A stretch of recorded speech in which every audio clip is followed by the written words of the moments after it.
What's up everybody? With everybody now jumping on Mirrorverse, so close to global launch, I keep seeing this question being asked a lot. So I thought I'd make this quick video just to clarify exactly how the events work, the rotation, and a bit of a strategy on how to score some high points. Okay, so let's get into it.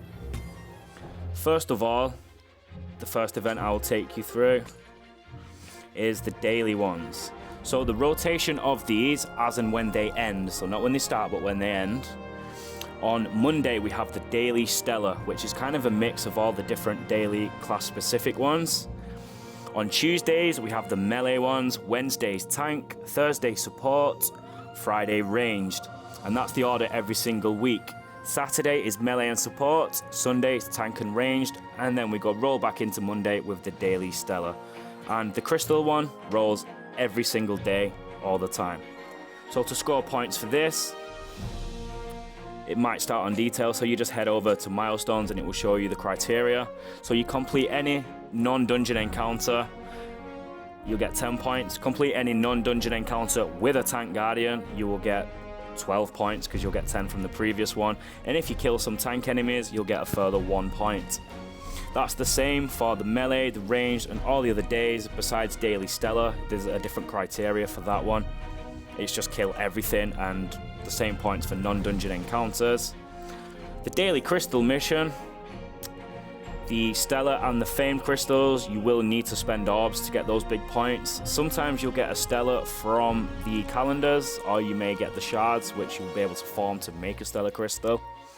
But the bulk of these points come from your timekeeper crystals. So as you can see, the criteria for this, a 12-hour grants 10 points, 8-hour grants 8 points, 4 grants 6 points, and a 2-hour timekeeper crystal grants 5 points. So to do well in this, without spending money, you would ideally need to farm as many of these 2-hour timekeeper crystals in a day as possible. The glowing crystals are the 1 to 3 star crystals that you do get from your dailies, which is located up here. You'll get one of them every single day, and that will count towards the daily crystal mission.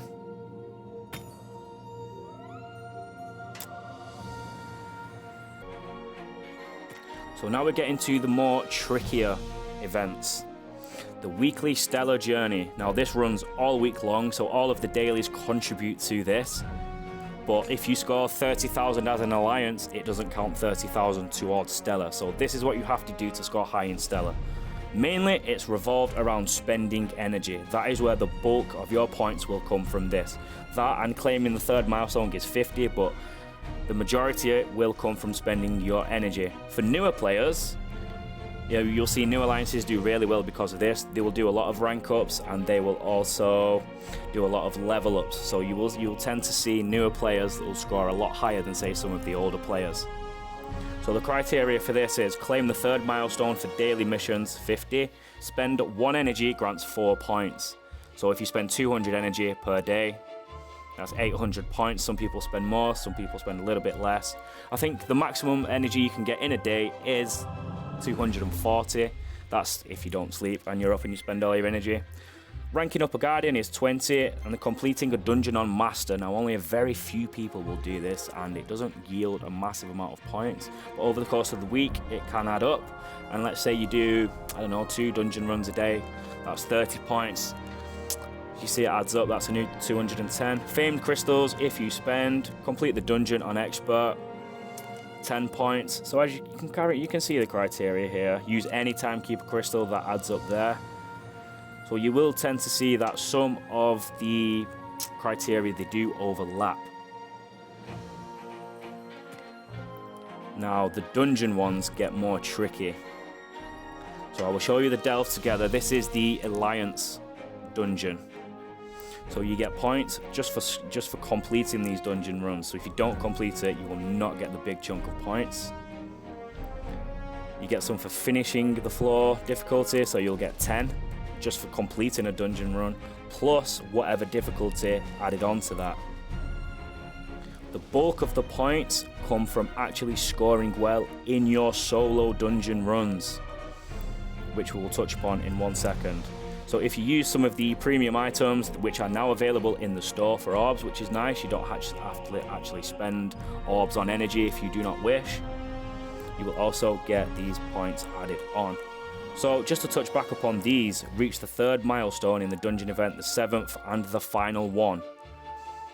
We'll go into solo dungeons, which I have not yet started, so I can show you everything along the way.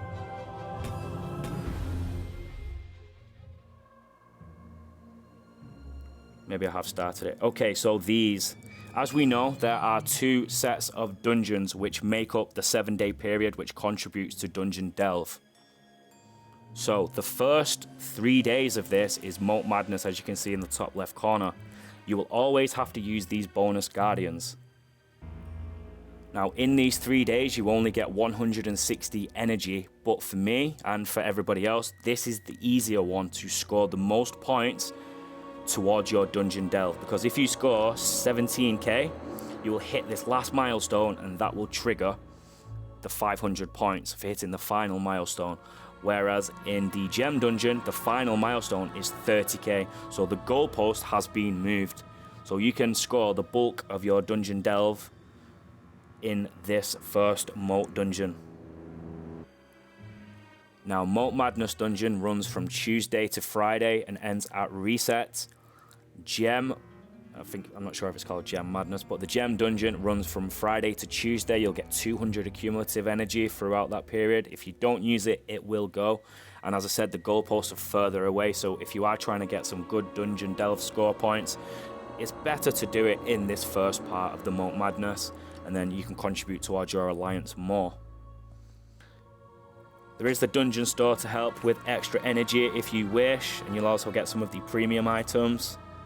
This last one, tier 6 bundle, is repeatable purchase. You can buy this as many times as you like, but you do have to buy these in order. They all have a purchase limit apart from the tier 6 bundle, so you can go crazy on this one. And if you really want to win, this is the one you'll keep buying to compete with other players. So just to bring the screen back to the Delve Together scoring criteria, if you hit the 17k, you will see you will reach a minimum of 1000 Delve points. See, I'm only on 763 here, and I have not got the 9 points. I think it was like 7k, maybe 4k, but when I do hit the 17,000, I will have, I think it works out roughly at least 1,200 to 1,400, depending on if you have used any items. But that is a big solid chunk, and it's a great contribution towards your alliance, which helps add up to these accumulative ones. So everybody works together in the solo dungeon to score points for Delve, and these are the rewards you get. This is the main one you want ideally. You want everybody to score, say, 1600 if you're working towards a T4 Azurite crystal, and these give shards they give 50 shards towards the T4 role-based gems, which you will need as you progress through the game and start to get towards level 80 guardians. You will need it to rank them up. At this moment in time, this is the only place where you can get them as well, in the dungeons. So these are the main events. These are what constantly run all of the time. So I would like just to explain a little bit about how special events work. So as you can see, we're at the very end of the, well, maybe not, the Eeaassyynow event has ended. But that's okay, because I can still show you the store. So basically what you do, maybe check out some of my old event videos. You'll play through some event levels. There is 3 difficulties. You will get first time rewards, which give you the biggest chunk of the premium currency. This time is Arctic fragments, and you will refarm them every day at a lesser rate than you would get for the first time. You'll save them all up, and then you'll spend them in this store. So if you're a newer player, you might spend them towards the tier 2 and 3s. I wouldn't recommend buying any of these moats because you can farm them quite easy. You'll probably get enough T2 diamonds. T3s you may need as you start to further up. If you're a fan of the artwork like I am, then you'll start to collect them. I do buy the odd book every now and then. If you cannot get high in towers and you have ranked up a lot of the talents for your favorite guardians, then that is a good option. Signets are a complete waste of time. Glowing crystals, not so bad, but really the best thing in the store is the famed. So when a new Guardian comes out, this is your free-to-play chance to get the new featured Guardian. You can easily get this no matter what difficulty you play, because they do give some of these shards out in the calendar, so you will have enough to at least buy, I'd say, a conservative estimate of 2 of these famed, which is nice. Kabam didn't have to do that, but it's a nice addition what they've done. And these famed crystals are less in price to this one because these are the brand new Guardians and these are the pre-existing ones. Buzz Lightyear's been around for a minute. And this one was Elsa, which is a premium Guardian, so that's also decent. I'm not sure if the odds are the same. Slight extra on Buzz. Nothing to write home about, but those are the special event stores.